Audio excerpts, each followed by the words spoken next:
नमस्कार दोस्तों, आपका स्वागत है आपके अपनी यूट्यूब चैनल बीपीएम नॉलेज में। आज हम लोग एसएससी के जो है टॉप 50 क्वेश्चन करने वाले हैं, जो कि सभी एग्जामों के लिए बहुत ही महत्वपूर्ण रहने वाला है।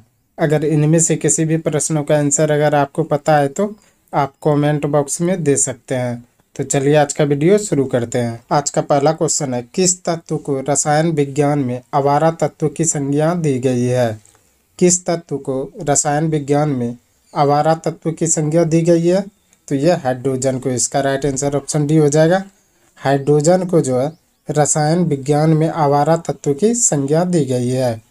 चलिए अगला क्वेश्चन देख लेते हैं।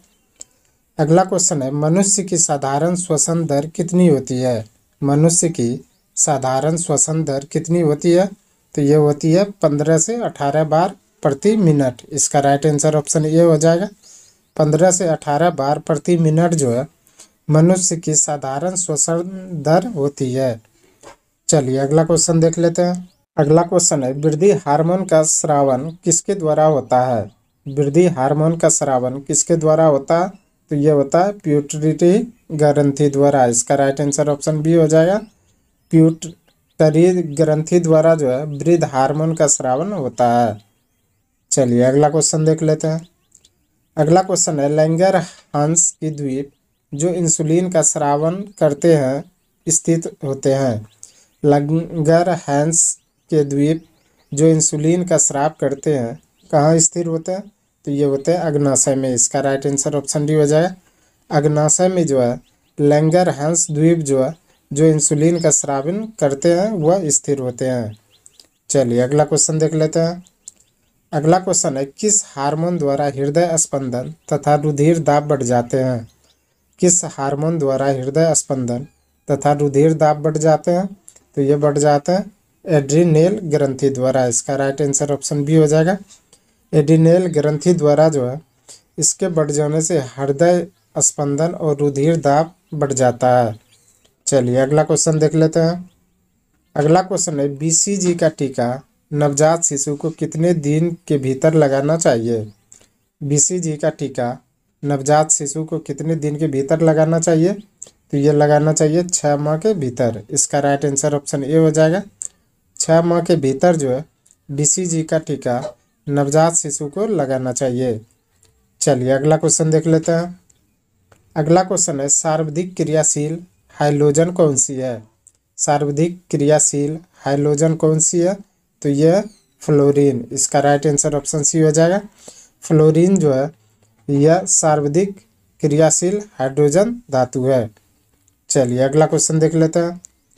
अगला क्वेश्चन है, 26 नवंबर 1949 को अपनाए गए संविधान में कितने अनुच्छेद तथा अनुसूचियां थी? 26 नवंबर 1949 को अपनाए गए संविधान में कितने अनुच्छेद तथा अनुसूचियां थी? तो ये थी 395 अनुच्छेद और 8 अनुसूची। तो इसका राइट आंसर ऑप्शन ए हो जाएगा। 395 अनुच्छेद तथा 8 अनुसूची जो है 26 नवंबर 1949 को अपनाए गए संविधान में थे। चलिए अगला क्वेश्चन देख लेते हैं। अगला क्वेश्चन है, 5वीं पंचवर्षीय योजना का मूल उद्देश्य क्या था? 5वीं पंचवर्षीय योजना का मूल उद्देश्य क्या था? तो ये था गरीबी हटाओ। इसका राइट आंसर ऑप्शन ए हो जाएगा। गरीबी हटाओ जो है यह 5वीं पंचवर्षीय योजना का मूल उद्देश्य था। चलिए अगला क्वेश्चन देख लेते हैं। अगला क्वेश्चन है, पंचायतों एवं नगर पालिकाओं के संबंध में भारतीय संविधान में किस वर्ष लागू किया गया? पंचायतों एवं नगर पालिकाओं के संबंध में भारतीय संविधान में किस वर्ष लागू किया गया? तो ये किया गया था 1993 में। इसका राइट आंसर ऑप्शन डी हो जाएगा। 1993 में जो है पंचायतों एवं नगर पालिकाओं के संबंध में भारतीय संविधान में लागू किया गया था। चलिए अगला क्वेश्चन देख लेते हैं। अगला क्वेश्चन है, नाइटिंगेल ऑफ इंडिया के नाम से जानी जाती है। नाइटिंगेल ऑफ इंडिया के नाम से कौन जानी जाती है? तो ये जानी जाती है सरोजिनी नायडू। इसका राइट आंसर ऑप्शन सी हो जाएगा। सरोजिनी नायडू को जो है नाइटिंगेल ऑफ इंडिया के नाम से जानी जाती है। चलिए अगला क्वेश्चन देख लेते हैं। अगला क्वेश्चन है, विश्व किस खेल से संबंधित है? विश्व किस खेल से संबंधित है? तो यह शतरंज से। इसका राइट आंसर ऑप्शन सी हो जाएगा। विश्व जो है शतरंज खेल से संबंधित है। चलिए अगला क्वेश्चन देख लेते हैं। अगला क्वेश्चन है, भारत की अर्थव्यवस्था को सबसे अच्छे ढंग से किन शब्दों में व्यक्त किया जा सकता है? भारत की अर्थव्यवस्था को सबसे अच्छे ढंग से किन शब्दों में व्यक्त किया जा सकता है? तो यह किया जा सकता है मिश्रित अर्थव्यवस्था में। इसका राइट आंसर ऑप्शन डी हो जाएगा। मिश्रित अर्थव्यवस्था में जो है भारत की अर्थव्यवस्था को सबसे अच्छे ढंग से व्यक्त किया जा सकता है। चलिए अगला क्वेश्चन देख लेते हैं। अगला क्वेश्चन है, मिस्र में गर्म व शुष्क हवाओं को क्या कहा जाता है? मिस्र में गर्म व शुष्क हवाओं को क्या कहा जाता है? तो ये कहा जाता है खमसिन। इसका राइट आंसर ऑप्शन डी हो जाएगा। खमसिन जो है मिस्र में गर्म व शुष्क हवाओं को कहा जाता है। चलिए अगला क्वेश्चन देख लेते हैं। अगला क्वेश्चन है, भारत रत्न पुरस्कार प्राप्त करने वाला प्रथम भारतीय है। भारत रत्न प्राप्त करने वाला प्रथम भारतीय कौन है? तो यह डॉक्टर सर्वपल्ली राधाकृष्णन। इसका राइट आंसर ऑप्शन बी हो जाएगा। डॉक्टर सर्वपल्ली राधाकृष्णन जो है भारत रत्न पुरस्कार प्राप्त करने वाला प्रथम भारतीय है। चलिए अगला क्वेश्चन देख लेते हैं। अगला क्वेश्चन है, माप तौल की व्यवस्था किसके शासनकाल में लागू हुई? माप तौल की व्यवस्था किसके शासनकाल में लागू हुई? तो ये हुई थी अलाउद्दीन खिलजी के शासनकाल में। इसका राइट आंसर ऑप्शन सी हो जाएगा। अलाउद्दीन खिलजी के शासनकाल में जो है माप तौल की व्यवस्था जो है लागू हुई थी।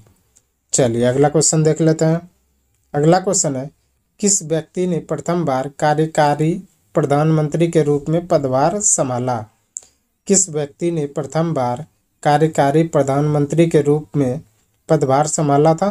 तो ये संभाला था गुलजारी लाल नंदा ने। इसका राइट आंसर ऑप्शन बी हो जाएगा। गुलजारी लाल नंदा ने जो है प्रथम बार कार्यकारी प्रधानमंत्री के रूप में पदभार संभाला था। चलिए अगला क्वेश्चन देख लेते हैं। अगला क्वेश्चन है, संविधान के अनुच्छेद 368 का संबंध किससे है?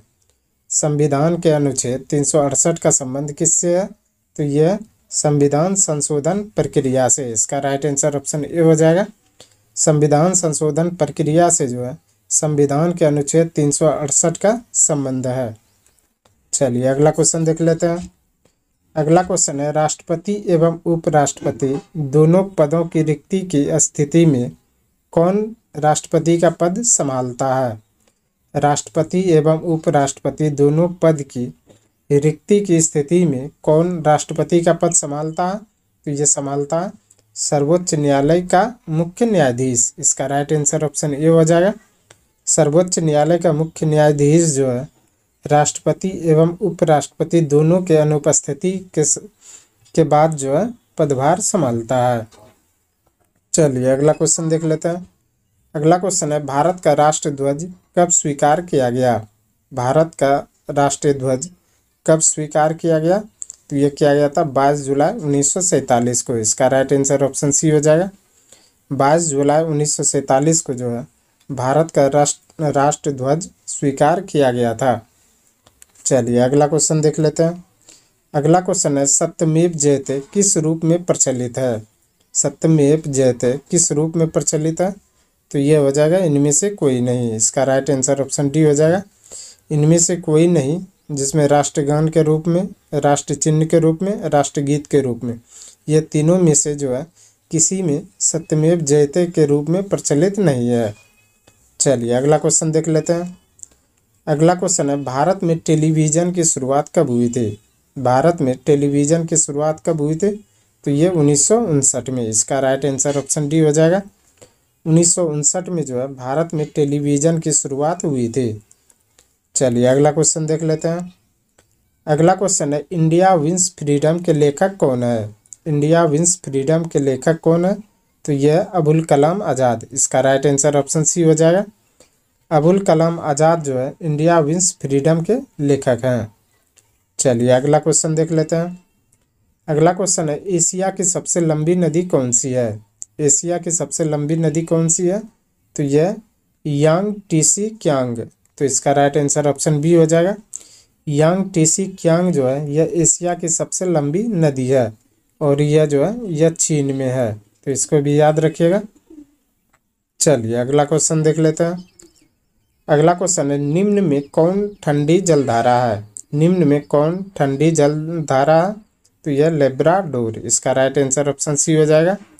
लेब्राडोर जो है यह ठंडी जलधारा है। चलिए अगला क्वेश्चन देख लेते हैं। अगला क्वेश्चन है, भारत की प्रथम महिला राजदूत कौन थी? भारत की प्रथम महिला राजदूत कौन थी? तो ये थी श्रीमती विजया लक्ष्मी पंडित। इसका राइट आंसर ऑप्शन सी हो जाएगा।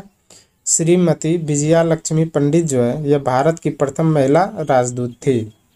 चलिए अगला क्वेश्चन देख लेते हैं। अगला क्वेश्चन है, भारतीय संघ के दक्षिणतम बिंदु तथा भारतीय मुख्य भूमि के दक्षिणी छोर में कितने अक्षांश का अंतर है? भारतीय संघ के दक्षिणतम बिंदु तथा भारतीय मुख्य भूमि के दक्षिणी छोर में कितने अक्षांश का अंतर है? तो यह 2 अक्षांश का। इसका राइट आंसर ऑप्शन ए हो जाएगा। 2 डिग्री अक्षांश का जो है भारतीय संघ के दक्षिणतम बिंदु तथा भारतीय मुख्य के भूमि के दक्षिण छोर में जो है अंतर है। चलिए अगला क्वेश्चन देख लेते हैं। अगला क्वेश्चन है, लक्षद्वीप समूह में कौन सा द्वीप शामिल नहीं है? लक्षद्वीप समूह में कौन सा द्वीप शामिल नहीं है? तो यह मरकत द्वीप। इसका राइट आंसर ऑप्शन ए हो जाएगा। मरकत द्वीप जो है यह लक्षद्वीप समूह में शामिल नहीं है। चलिए अगला क्वेश्चन देख लेते हैं। अगला क्वेश्चन है, कांग्रेस के किस अधिवेशन में हिंदी को सर्वप्रथम राष्ट्रभाषा के रूप में प्रस्तुत किया गया? कांग्रेस के किस अधिवेशन में हिंदी को सर्वप्रथम राष्ट्रभाषा के रूप में प्रस्तुत किया गया? तो यह किया गया था बेलगांव 1924 में। इसका राइट आंसर ऑप्शन डी हो जाएगा। बेलगांव 1924 में जो है कांग्रेस के अधिवेशन में हिंदी को सर्वप्रथम राष्ट्रभाषा के रूप में प्रस्तुत किया गया। चलिए अगला क्वेश्चन देख लेते हैं। अगला क्वेश्चन है, चंद्रगुप्त मौर्य व सेल्यूकस निकेटर के बीच युद्ध कब लड़ा गया? चंद्रगुप्त मौर्य व सेल्यूकस निकेटर के बीच युद्ध कब लड़ा गया? तो ये 305 ईसा पूर्व में। इसका राइट आंसर ऑप्शन ए हो जाएगा। 305 ईसा पूर्व में जो है चंद्रगुप्त मौर्य व सेल्यूकस निकेटर के बीच युद्ध लड़ा गया। चलिए अगला क्वेश्चन देख लेते हैं। अगला क्वेश्चन है, अमोघ वर्ष प्रथम किस वंश का शासक था? अमोघ वर्ष प्रथम किस वंश का शासक था? तो ये था राष्ट्रकूट वंश का। इसका राइट आंसर ऑप्शन सी हो जाएगा। राष्ट्रकूट वंश का जो है अमोघ वर्ष जो है प्रथम शासक था। चलिए अगला क्वेश्चन देख लेते हैं। अगला क्वेश्चन है, मोहम्मद गौरी ने किस युद्ध में पृथ्वीराज चौहान को हराया? मोहम्मद गौरी ने किस युद्ध में पृथ्वीराज चौहान को हराया था? तो यह हराया था तराइन का द्वितीय युद्ध में। इसका राइट आंसर ऑप्शन बी हो जाएगा। तराइन का द्वितीय युद्ध में मोहम्मद गौरी ने पृथ्वीराज चौहान को हराया था। चलिए अगला क्वेश्चन देख लेते हैं। अगला क्वेश्चन है, अकबर ने 1569 में कलिंजर पर विजय प्राप्त की थी। उस समय वहाँ का शासक कौन था? अकबर ने 1569 ईस्वी में कलिंजर पर विजय प्राप्त की थी। उस समय वहाँ का शासक कौन था? तो यह था रामचंद्र। इसका राइट आंसर ऑप्शन सी हो जाएगा। रामचंद्र जो है अकबर ने जब 1969 में कलिंजर पर विजय प्राप्त किया था तो वह वहाँ का शासक था। चलिए अगला क्वेश्चन देख लेते हैं। अगला क्वेश्चन है, कौन राष्ट्रपति के प्रशासनिक शक्तियों में शामिल नहीं है? कौन राष्ट्रपति के प्रशासनिक शक्तियों में शामिल नहीं है? तो ये लोकसभा का विघटन। इसका राइट आंसर ऑप्शन बी हो जाएगा। लोकसभा का विघटन जो है यह राष्ट्रपति के प्रशासनिक शक्तियों में शामिल नहीं है। चलिए अगला क्वेश्चन देख लेते हैं। अगला क्वेश्चन है, कौन ऐसे उपराष्ट्रपति है जो निर्विरोध नहीं चुने गए हैं? कौन ऐसे उपराष्ट्रपति है जो निर्विरोध नहीं चुने गए? तो यह आर वेंकट रमन। इसका राइट आंसर ऑप्शन डी हो जाएगा। आर वेंकट रमन जो है ऐसे उपराष्ट्रपति है जो निर्विरोध नहीं चुने गए हैं। चलिए अगला क्वेश्चन देख लेते हैं। अगला क्वेश्चन है, मीन कैंप का लेखक कौन था? मीन कैंप का लेखक कौन था? तो ये था हिटलर। इसका राइट आंसर ऑप्शन ए हो जाएगा। हिटलर जो है मीन कैंप का लेखक था। चलिए अगला क्वेश्चन देख लेते हैं। अगला क्वेश्चन है, बांग्लादेश की सीमा को कौन सा भारतीय राज्य नहीं छूता है? बांग्लादेश की सीमा को कौन सा भारतीय राज्य नहीं छूता है? तो ये नागालैंड। इसका राइट आंसर ऑप्शन सी हो जाएगा। नागालैंड जो है यह बांग्लादेश के सीमा को जो है नहीं छूता है। चलिए अगला क्वेश्चन देख लेते हैं। अगला क्वेश्चन है, राजतरंगिणी नामक ग्रंथ का फारसी में अनुवाद किसने किया था? राजतरंगिणी नामक ग्रंथ का फारसी में अनुवाद किसने किया था? तो ये किया था मौलाना सूरी ने। इसका राइट आंसर ऑप्शन सी हो जाएगा। मौलाना सूरी ने जो है राजतरंगिणी नामक ग्रंथ का फारसी में अनुवाद किया था। चलिए अगला क्वेश्चन देख लेते हैं। अगला क्वेश्चन है, क्रांतिकारी संगठन हिंदुस्तान रिपब्लिकन एसोसिएशन के संस्थापक कौन थे? क्रांतिकारी संगठन हिंदुस्तान रिपब्लिकन एसोसिएशन के संस्थापक कौन थे? तो ये थे सतीन्द्र नाथ सन्याल। इसका राइट आंसर ऑप्शन बी हो जाएगा। सचिंद्र नाथ सन्याल जो है यह हिंदुस्तान रिपब्लिकन एसोसिएशन के संस्थापक थे।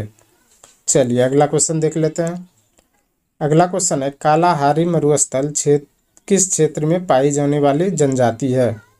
कालाहारी मरुस्थल क्षेत्र किस क्षेत्र में पाई जाने वाली जनजाति है? तो यह बुशमैन क्षेत्र में। इसका राइट आंसर ऑप्शन सी हो जाएगा। बुशमैन क्षेत्र में जो है कालाहारी मरुस्थल पाई जाने वाली जनजाति है। चलिए अगला क्वेश्चन देख लेते हैं। अगला क्वेश्चन है, पर्वतमाला व्यवहारिक रूप से उत्तर और दक्षिण भारत के बीच कौन सी पर्वत सीमा का निर्माण करती है? पर्वतमाला व्यवहारिक रूप से उत्तर और दक्षिण भारत के बीच कौन सी पर्वत सीमा का निर्माण करती है? तो ये करती है विंध्य। इसका राइट आंसर ऑप्शन सी हो जाएगा। विंध्य पर्वतमाला जो है यह व्यवहारिक रूप से उत्तर और दक्षिण भारत के बीच जो है पर्वत सीमा का निर्माण करती है। चलिए अगला क्वेश्चन देख लेते हैं। अगला क्वेश्चन है, बिहार के किस नेता ने महात्मा गांधी के साथ किसान आंदोलन का नेतृत्व किया? बिहार के किस नेता ने महात्मा गांधी के साथ किसान आंदोलन का नेतृत्व किया था? तो ये किया था राजकुमार शुक्ल ने। इसका राइट आंसर ऑप्शन सी हो जाएगा। राजकुमार शुक्ल ने जो है महात्मा गांधी के साथ किसान आंदोलन का नेतृत्व किया था। चलिए अगला क्वेश्चन देख लेते हैं। अगला क्वेश्चन है, मनुष्य को सबसे अधिक किसकी ज़रूरत होती है? मनुष्य को सबसे अधिक किसकी ज़रूरत होती है? तो यह प्रोटीन की। इसका राइट आंसर ऑप्शन बी हो जाएगा। मनुष्य को सबसे अधिक प्रोटीन की ज़रूरत होती है। चलिए अगला क्वेश्चन देख लेते हैं। अगला क्वेश्चन है, कौन सा तत्व ठोस अवस्था वाले उपकरणों के लिए अर्धचालक में डोपिंग एजेंट के रूप में प्रयोग किया जाता है? कौन सा तत्व ठोस अवस्था वाले उपकरणों के लिए अर्धचालक में डोपिंग एजेंट के रूप में प्रयोग किया जाता है? तो यह आर्सेनिक का। इसका राइट आंसर ऑप्शन बी हो जाएगा। आर्सेनिक का प्रयोग जो है यह उपकरणों के लिए अर्धचालक में डोपिंग एजेंट का जो है रूप में प्रयोग किया जाता है। चलिए अगला क्वेश्चन देख लेते हैं। अगला क्वेश्चन है, निम्नलिखित में से किसमें विटामिन ए बहुत अधिक मात्रा में पाया जाता है? निम्नलिखित में से किसमें विटामिन ए बहुत अधिक मात्रा में पाया जाता है? तो ये गाजर में। इसका राइट आंसर ऑप्शन ए हो जाएगा। गाजर में जो है विटामिन ए बहुत अधिक मात्रा में पाया जाता है। चलिए अगला क्वेश्चन देख लेते हैं। अगला क्वेश्चन है, रेडियो सक्रियता के वर्ग विस्थापन का नियम किसने प्रतिपादन किया था? रेडियो सक्रियता के वर्ग विस्थापन का नियम को किसने प्रतिपादन किया था? तो यह किया था फजन तथा सोडी ने। इसका राइट आंसर ऑप्शन ए हो जाएगा। फजन तथा सोडी ने जो है रेडियो सक्रियता के वर्ग विस्थापन का नियम का प्रतिपादन किया था। चलिए अगला क्वेश्चन देख लेते हैं। अगला क्वेश्चन है, ऊर्जा का मात्रक क्या है? ऊर्जा का मात्रक क्या? तो यह जूल। इसका राइट आंसर ऑप्शन सी हो जाएगा। जूल जो है यह ऊर्जा का मात्रक है। चलिए अगला क्वेश्चन देख लेते हैं।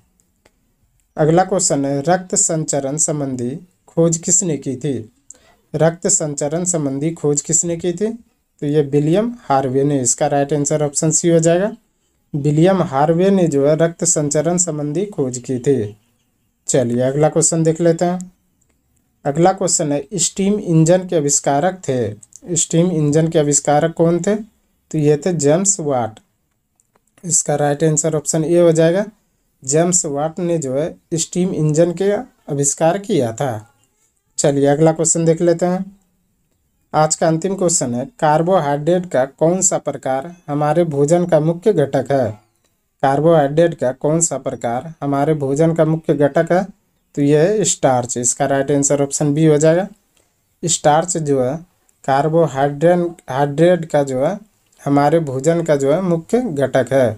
आज के लिए बस इतना ही। हमें उम्मीद है कि ये वीडियो आपको पसंद आया होगा। अगर पसंद आया तो प्लीज़ लाइक, कमेंट, शेयर और चैनल को सब्सक्राइब ज़रूर करें। धन्यवाद।